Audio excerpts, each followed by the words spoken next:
जिज्ञासा है कि शिव गुरु दया करते हैं, हम कैसे समझें?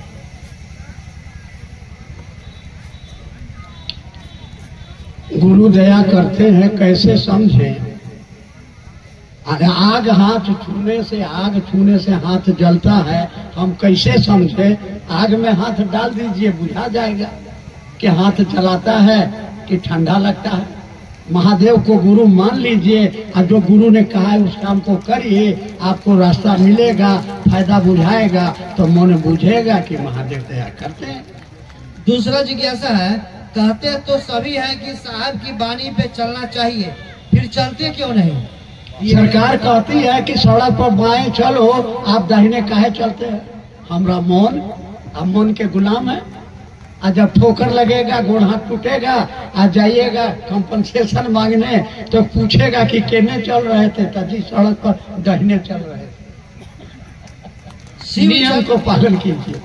शिव चर्चा में कहते हैं कि शिव गुरु हैं, शिव को अपना गुरु मानिए, तो फिर हरिंदर भैया और नीलम दीदी का नाम क्यों लेते हैं? इसलिए नाम लेते हैं कि उन्होंने हमको ये ज्ञान दिया, करके दिखाया कि महादेव का चेला क्या करता है और करने से क्या है। आज पूरी धरती क्या कह रही है कि जब तक सूरज चांद रहेगा साहब दीदी तेरा नाम रहेगा। आपको कोई कहता है? आपके बाप को कोई कहता है? आपके दादा को कोई कहता है? क्यों नहीं कहता है? क्योंकि उन्होंने अपनी पूरी जिंदगी दुनिया की भलाई के लिए कुर्बान कर दिया। आप अपने लिए मर रहे हैं, यही अंतर है साहब दीदी में। आज कोई कहता है कि गांधी जी राष्ट्रपिता हैं। आज हम भगत सिंह को क्यों प्रणाम करते हैं? क्योंकि उन्होंने भारत देश की आजादी के लिए अब फांसी का फंदा पर चढ़ गया, इसलिए उनको याद करते हैं। साहब शरीर में नहीं है तो क्या रांची उपवन हम लोग को जाना चाहिए कि नहीं जाना चाहिए? नंबर 1, साहब शरीर में नहीं है ये कहने वाला आदमी, वो तरस का, उस पर तरस आती है। साहब ने अपने मुखारबिन से कहा है, किताब में लिखा भी है और दुनिया जानती है, संत मरते नहीं। क्या कबीर साहब मर गए? क्या भगवान राम मर गए? आज भी उनके नाम पर आदमी भीख मांगता है और उसको भीख मिलता है, तो राम जी मर गए? नंबर 1। नंबर 2, हमारा बाप मर गया, हमारा ससुर मर गया तो हम ससुराल नहीं जाएंगे? हमारे साहब श्री हरिनारायण जी ने संकल्प लिया कि दुनिया के एक एक आदमी को शिव का शिष्य बनाएंगे ताकि उसका जीवन शिवमय हो, मंगलमय हो। और इस काम को वहां मुख्यालय से बैठ के किया जा रहा है, तो उस काम को करने में हम सहयोग नहीं देंगे, उनके संकल्प को पूरा नहीं करेंगे। उन्होंने जो पौधा लगाया है, क्या उस पौधे में पानी नहीं डालेंगे, खाद नहीं डालेंगे? क्योंकि वो मेरे बाप की बनाई हुई संपत्ति है। उस संपत्ति की रक्षा करना, उसको आगे बढ़ाना एक पुत्र का, एक शिष्य का अधिकार भी है और कर्तव्य भी है। शिष्य अनुभूति में साहब लिखते हैं कि शिव भाव के शिखर की तलहटी में सारी संकीर्णताएं तिरोहित हो जाती है। ये कैसे? जैसे यहाँ लोग बैठे हुए हैं, किसी को मालूम है कि बगल में बैठा आदमी अंडा भात खा के आया है, पूछिए बगल में बैठल के है, कहेगा मेरी गुरु महान है।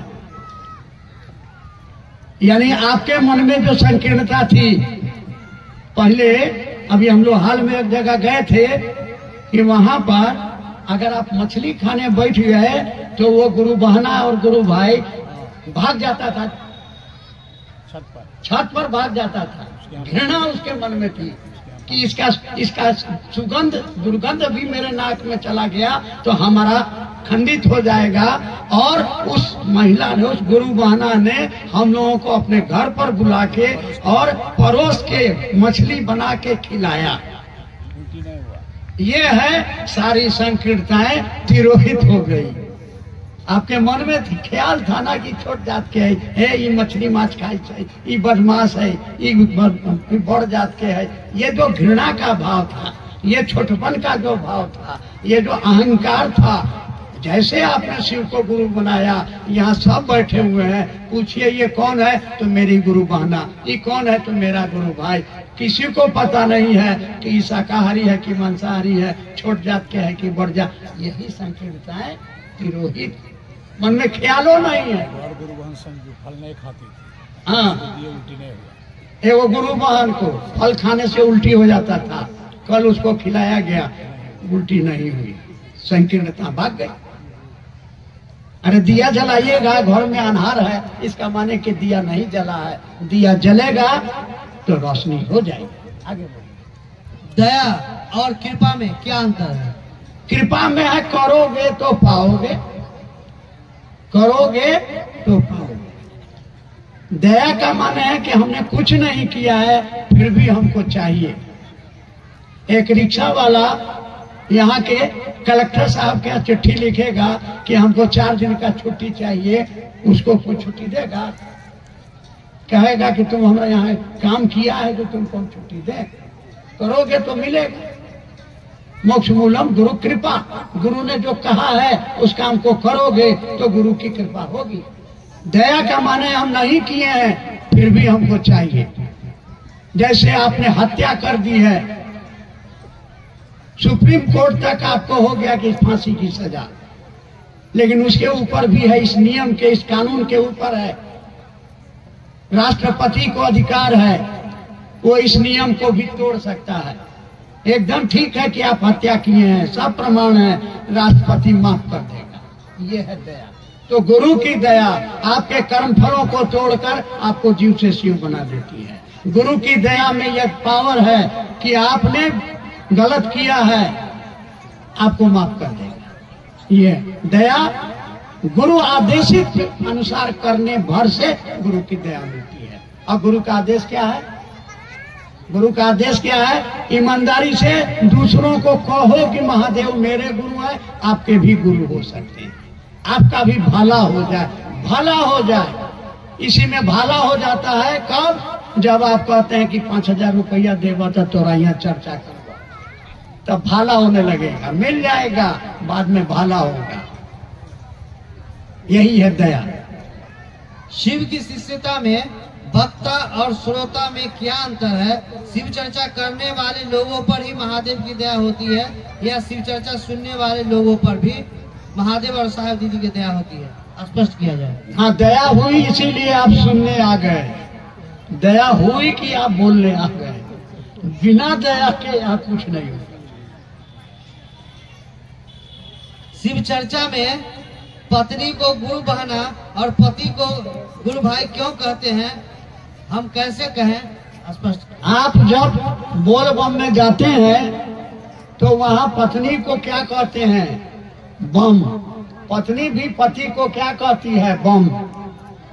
क्योंकि दोनों का एक उद्देश्य है जल चढ़ाना। दोनों क्या है? कंवरियां है, एक उद्देश्य है। वैसे ही एक माँ बाप का एगो लड़का है, एगो लड़की है, दोनों में आपस में संबंध भाई बहन का है। वैसे ही एक गुरु का चेला है और एगो चेली है, तो दोनों का संबंध क्या होगा? गुरु भाई गुरु बहन।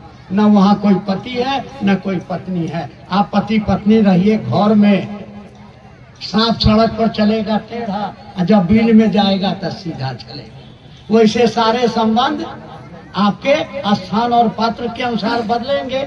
जब आप महादेव के शिष्य बनेंगे तो वहाँ न कोई पति है, न कोई पत्नी है, न कोई बेटा है, न कोई बेटी है, न कोई दोस्त है, न कोई दुश्मन है। कौन है? मेरा गुरु भाई है, मेरी गुरु बहन है। अब घरे जाइए तो बेटा है, कोई पति है, कोई पत्नी है। शिव शिष्यता और सदस्यता में क्या अंतर है? क्या हमको सदस्य बनना चाहिए? ब्याह कर लिए हैं, आप पूछ रहे हैं कि पत्नी को सिंदूर लगाने के लिए देना चाहिए, पत्नी को खाना देना चाहिए। अरे कौन है? मैं शिव का शिष्य हूँ। शिव शिष्य का मनोरथ क्या है? मेरा गुरु दुनिया के एक एक व्यक्ति का गुरु बन जाए, ये मेरे गुरु का आदेश है। इस आदेश को पूरा करने में हम नहीं सक्षम है।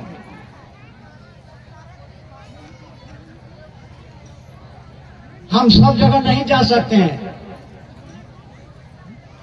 लेकिन जरा सोचिए तो, आपके ससुराल से होता आया है कि आपके साले की शादी है, और आपको ऐसा ऐसा परिस्थिति आ गया है कि आप जा नहीं सकते हैं, तो क्या करते हैं, खोजते हैं कि कोई हमारा ससुराल जा रहा है तो उसको देते हैं कि 5,000 रुपया ले ले जा, हमरो नाम है रजिस्टर में लिखवा दिया हो न्योता, ताकि मेरी भी सहयोगिता, यानी आपका इंटेंशन, आपकी चाहत क्या है मदद करने की, वैसे ही मेरे महादेव के नाम दुनिया के एक एक आदमी के दिलों में शिव चिंता उतरे। इस काम को करने में हम सक्षम नहीं है, मेरा पैसा काम करेगा, इसलिए सदस्यता, इसलिए सदस्यता। पहले पैसा देते थे और जो लेता था वो पॉकेट में रख लेता था और कहता था कि हम तुमने नाम पर जमा कर दिए हैं, तो भैया रसीद, हाँ प्रिंटर खराब रही हो, बाद में मिल जाता। इससे बचने के लिए कि आपका पैसा सही जगह पर जाए, व्यवस्था बनाई गई है। ये बैठे हुए हमारे गजेंद्र भाई आपके मधुबनी में, आप इनके यहाँ पैसा दीजिए, अपना आधार कार्ड दीजिए, आपको हाथों हाथ रसीद दे देंगे। जो इस बात आइए इनको बुला लीजिए, आपका पैसा सही जगह चला जाएगा। लोग कहते हैं क्या होता है, भारत सरकार ने हमको इसका अधिकार दिया है कि जनता जनार्दन से हम दान लेंगे और उसको खर्च करेंगे। हम सेवा शिविर लगाते हैं, हम रक्तदान शिविर लगाते हैं, हम बच्चों को पढ़ने के लिए स्लेट देते हैं, पढ़ाई में खर्च देते हैं। जब कहीं बाढ़ आती है, हम गुरु कार्य के लिए दूर दूर देशों में विदेशों में जा रहे हैं। 5,000 रुपये से देते हैं तो आधा पैसा इनकम टैक्स समाप्त हो जाएगा। अच्छा, आपको ये भी सुविधा मिल रही है कि अगर आप दान दे दीजिएगा संस्था में 5,000 से ऊपर, तो आपको इनकम टैक्स में उसमें छूट मिल जाती है और आधा आधी छूट मिलती है। अगर 50,000 दीजिएगा तो आपका 25,000 रुपया इनकम टैक्स में आपको छूट मिलेगी। और सबसे बड़ी बात क्या है कि हर साल हम लोग जो आमदनी है, जो खर्चा है, उसका लेखा जोखा ऑडिटर से बनवा करके दस्तखत करवा के सरकार को भेज देते हैं। आपके बीच में जो सदस्य उनके और हमारे जो सदस्य होते हैं, साल में एनुअल मीटिंग होती है, उसमें बताते हैं कि हमारा इस साल इतना पैसा आमदनी हुआ, इतना पैसा इस मद में खर्चा हुआ। सरकार वहां जांच करती है और अगर वो पकड़ ली कि आपने गलत रिपोर्टिंग किया है तो अध्यक्ष और सचिव को जेल जाना पड़ेगा। इसलिए निसंकोच होकर के, बेखौफ होकर के, और लोगों को तो कामे है कहना, आपको कहेगा है ये पैसा तो दारू पी जाए छै, इसका उत्तर साहब ने दिया।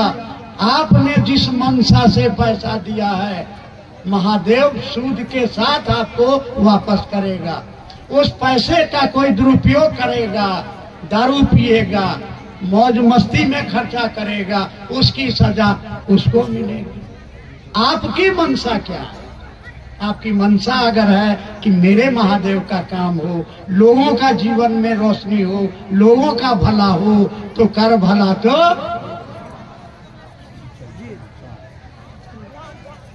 इसलिए संकल्प लीजिए, दुनिया के एक एक आदमी के दिलों में शिव की शिष्टता का दिया जले।